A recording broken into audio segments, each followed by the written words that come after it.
Government RC Khetan polytechnic college Jaipur के computer science and engineering department से मैं के अग्रवाल।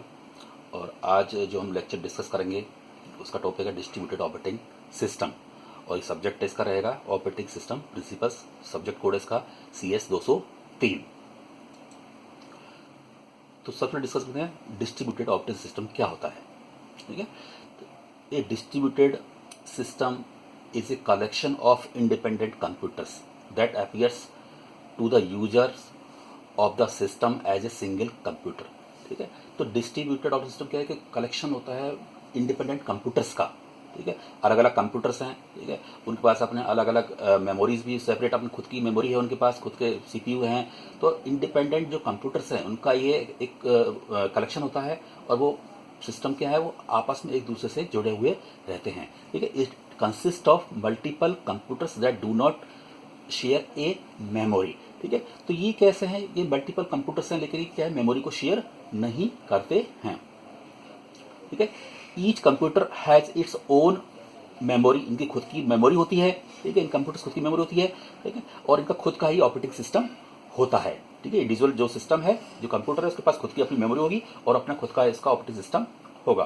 ठीक, the computers can communicate with each other through a communication network. ठीक है, और इसमें जो नेटवर्क की सहायता से हम दो अलग अलग कंप्यूटर्स के बीच में कम्युनिकेशन स्थापित कर सकते हैं।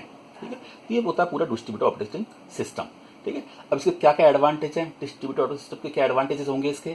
ठीक है, तो एडवांटेज होंगे इसके फर्स्ट है रिसोर्स शेयरिंग, मीन्स यहाँ पर अपन रिसोर्सेज को अपन शेयर कर सकते हैं। ठीक है, a user can one side may be able to use the resource available to another। ठीक है, तो at another, तो एक रिसोर्सेज किसी दूसरी साइट पर है, और हम उस रिसोर्सेज को अपन दूसरी कहीं दूर स्थान से अपन उसको यूज कर सकते हैं, एक्सेस कर सकते हैं अपन। ठीक है, जैसे बड़ी बड़ी कंपनीज हैं, ठीक है, तो उनमें क्या है कि रिसोर्स को शेयर कर दिए जाते हैं। प्रिंटर्स है, जैसे प्रिंटर को शेयर कर दिया, एक मेन ऑफिस में प्रिंटर को लगा दिया, और वहाँ अपन अलग अलग डिपार्टमेंट्स उसको एक्सेस कर सकते हैं और वहाँ की प्रिंटिंग वही ले सकते हैं।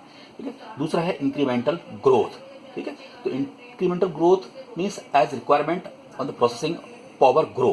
ठीक है, न्यू मशीन आएगा, new machine can be added incrementally. ठीक है, जब भी हमकी और रिक्वायरमेंट्स होती है उसमें, तो हम इसमें न्यू मशीन्स को अपन ऐड कर सकते हैं, उसकी पावर को अपन ग्रो कर सकते हैं, उसकी शक्ति इसकी बढ़ा सकते हैं। ठीक है, जब भी रिक्वायरमेंट होगी तो अब इसमें नए कंप्यूटर्स को और ऐड कर सकते हैं। ठीक है, हार्डवेयर और ऐड कर सकते हैं उसमें। ठीक है, रिलायबिलिटी, ठीक है, if one side is fail, तो रिलायबिलिटी क्या होती है, यदि एक साइड इसकी फेल हो जाती है, एक सिस्टम फेल हो जाता है, तो ये नहीं होता है कि पूरा का पूरा अपना सिस्टम ही फेल हो गया, पूरा नेटवर्क फेल हो गया। तो वो क्या करता है कि जो दूसरे सिस्टम से, ठीक है, उनके द्वारा वो वर्क चलता रहेगा। ठीक है, कम्युनिकेशन है। ठीक है, तो ह्यूमन टू ह्यूमन कम्युनिकेशन कर सकते हैं थ्रू नेटवर्क के। ठीक है, ईमेल के। परफॉर्मेंस है, ठीक है, तो इसका number of performance collection of processors can provide higher performance than centralize computer. ठीक है, तो सेंट्रलाइज कंप्यूटर की अपेक्षा इसकी परफॉर्मेंस हायर होती है। ठीक है, अब आते हैं हार्डवेयर कंसेप्ट। ठीक है, तो हार्डवेयर कंसेप्ट में क्या आएगा कि जो भी इसमें अपन हार्डवेयर यूज कर रहे हैं, ठीक है, तो इंटरनली उसका स्ट्रक्चर कैसा होगा। ठीक है, तो इसके बारे में बताया गया हार्डवेयर कंसेप्ट में। ठीक है, तो एक तो है इसमें फ्लेन है। ठीक है, फ्लेन के अकॉर्डिंग इस जो हार्डवेयर इसको कैटेगराइज किया गया है, वो किया गया है इसमें the number of instructions stream and number of data streams के आधार पर इसको क्लासिफिकेशन किया गया इसका। तो एक है इसमें SIST। ठीक है, एक computer with a single instruction. ठीक है, इसमें क्या होगा, सिंगल इंस्ट्रक्शन हो गए इसमें, and a single data stream. ठीक है, तो एक सिंगल इंस्ट्रक्शन स्ट्रीम होगी और एक होगी सिंगल डेटा स्ट्रीम, जो कहलाती है SIST। तो जितने भी यूनिक कंप्यूटर्स हैं वो सभी कंप्यूटर किस कैटेगरी के अंदर आते हैं, वो आते हैं SIST के अंदर आते हैं। ठीक है, ये इसका एक डायग्राम दिया गया है इसमें, ये सिंगल इंस्ट्रक्शन स्ट्रीम है और एक सिंगल डेटा स्ट्रीम है। ठीक है, दूसरा है SIMD, मीन्स इसमें क्या है, एक सिंगल इंस्ट्रक्शन स्ट्रीम होगी और एक मल्टीपल डेटा स्ट्रीम्स होगी। ठीक है, तो this type refers to an array processors. इसमें तो एरे प्रोसेसर्स यूज किए जाते हैं। ठीक है, और जिसमें क्या होगा, एक इंस्ट्रक्शंस यूनिट होगी। ठीक है, एक इंस्ट्रक्शन यूनिट होगी जो कि एक instruction unit in array process को ये पूरा कंट्रोल करता है, ठीक है। जैसे पैरेलल कंप्यूटिंग होती है तो वहां पर ये इसका यूज होता है, ठीक है। These machines are useful for computations that repeat the same calculations, जहां रिपीटिशंस होता है कैलकुलेशंस का, वहां पर यह मशीन काम में लाई जाती हैं, ठीक है।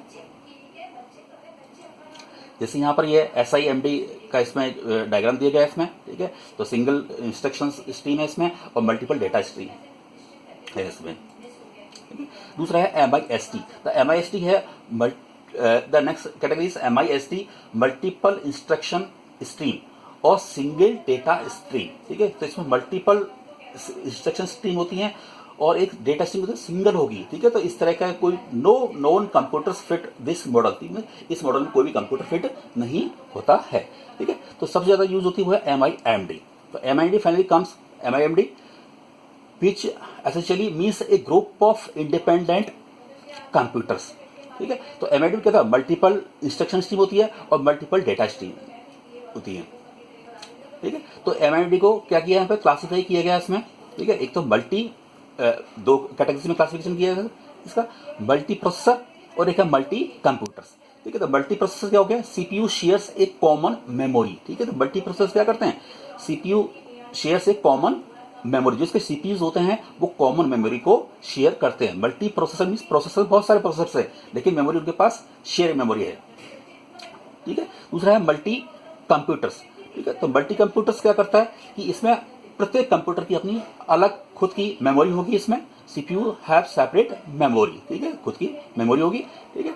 और इसको जो क्लासिफिकेशन किया गया इसमें भी एक तो बस टाइप होता है, ठीक है, जिसका जो कनेक्शन होगा इसमें नेटवर्किंग का वो होगा थ्रू बस के, और दूसरा होगा इसमें थ्रू स्विच के, ठीक है। तो all machines connected by single medium, ठीक है। जैसे लैन बस है, ठीक है। तो लैन वगैरह अपन यूज करते हैं इसमें, नेटवर्क लैन नेटवर्क यूज करते हैं, तो वहां पर इसमें बस के द्वारा बस नेटवर्क यूज करते हैं इसमें, ठीक है।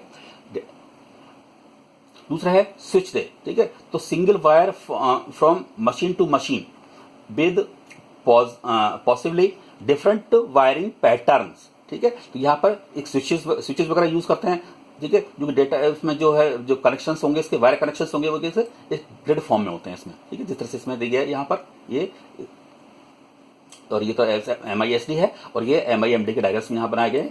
और इसमें जो यह पैरेलल एंड डिस्ट्रीब्यूटेड कंप्यूटर्स है, ठीक है। इसमें एक तो टाइटली कपल्ड है और एक है लूजली कपल्ड, ठीक है। दो कैटेगरी होती है इसकी। दूसरे तो टाइटली कपल्ड में है मल्टी प्रोसेसर, ठीक है, जिसमें शेयर्ड मेमोरी होती है, ठीक है। और एक है लूजली कपल्ड जिसमें है मल्टी कंप्यूटर्स, ठीक है। तो टाइटली जो कपल्ड है वो क्या है, शेयर्ड मेमोरी होती है। इट मीन्स ये जो कैसे सिस्टम्स होंगे ये होंगे डिपेंडेबल, ये दूसरे ऊपर डिपेंड रहते हैं कि मेमोरी शेयर होती है तो मेमोरी के ऊपर डिपेंड रहेगा कि मेमोरी कहाँ से इसको डेटा स्टोर करना है, कहाँ से डेटा लेना है, तो दूसरे के ऊपर डिपेंडेंट रहती है। जबकि लूजली कपल्ड क्या है, इंडिपेंडेंट सिस्टम्स होते हैं ये, ठीक है, ये खुद की मेमोरी होती है, ठीक है। और फिर ये इसके जो कॉन्फ़िगरेशन जो है वो किस में होगा, तो बस के द्वारा हो सकता है, ठीक है, स्विचेस के द्वारा हो सकता है, बट और मल्टी कंप्यूटर्स में भी बस और स्विचेस हम यूज कर सकते हैं। बस बेस्ड मल्टी प्रोसेसर है इसमें, ठीक है, up to 60 tightly coupled CPUs on a bus backbone, ठीक है। इसमें जो सिस्टम्स यहाँ पर ये जोड़े गए हैं किससे, बस के द्वारा, ठीक है। कॉमन बस है ये सबके, ठीक है। और यहाँ CPU है और इसकी मेमोरी है, ठीक है। इन सभी को यहाँ पर ये एक बस के द्वारा सबको को कनेक्शन किया गया है, जो है बस टोपोलॉजी है। दूसरा है स्विच्ड मल्टी प्रोसेसर है, ठीक है। तो मल्टी प्रोसेसर यहाँ पर एक मोर देन 16 CPUs हैं, ठीक है। Split memory into smaller modules, अलग अलग मेमोरी सबके यहाँ पर ली गई है इसमें, ठीक है, मेमोरी को। और connect all CPUs to each memory modules, ठीक है। प्रत्येक CPU को हर मेमोरी के मॉड्यूल से इसमें जोड़ा गया है थ्रू क्रॉस वायर के स्विचेस के, क्रॉस वायर स्विचेस के। इस प्रकार से जो जो मल्टी कंप्यूटर्स हैं वो भी बस बेस्ड होते हैं, ठीक है। बस बेस में क्या है, सभी मल्टी जो कंप्यूटर्स हैं उनकी खुद की इंडिविजुअल मेमोरी है, खुद के CPU है, और सभी ये एक बस के द्वारा आपस में ये जुड़े हुए हैं। स्विच्ड कंप्यूटर्स हैं, ठीक है। स्विच्ड कंप्यूटर्स में each CPU has direct and exclusive access to its own private memory, ठीक है। सॉफ्टवेयर है operating system for multiprocessors and, तो यहाँ पर इसमें ये पूरा इसका डायग्राम दिया गया है, ठीक है। स्विच्ड मल्टी कंप्यूटर्स का। तो अलग अलग इसमें कंप्यूटर्स हैं, तो आपस में जो जितने भी मल्टी कंप्यूटर्स है, मल्टी कंप्यूटर्स में क्या होता है, अलग अलग सबकी मेमोरी होगी, ठीक है, उनका अलग अलग सीपीयू होगा, तो सभी को अलग से स्विच की फॉर्म में स्विचिंग के द्वारा इसको आपस में नेटवर्किंग की जाती है इसकी, ठीक है। तो इसमें भी है लूजली कपल्ड है और एक टाइटली कपल्ड है। तो टाइटली लूजली कपल्ड में means LAN where users have their own independent machines, ठीक है। तो लैन में जहां पर प्रत्येक यूजर की अपनी अलग इंडिपेंडेंट मशीन्स होगी, ठीक है, वो है लूजली कपल्ड है। टाइटली कपल्ड है multiprocessor dedicated to solving a particular problem in parallel, parallel processing यहां पर होती है, वो है टाइटली कपल्ड है,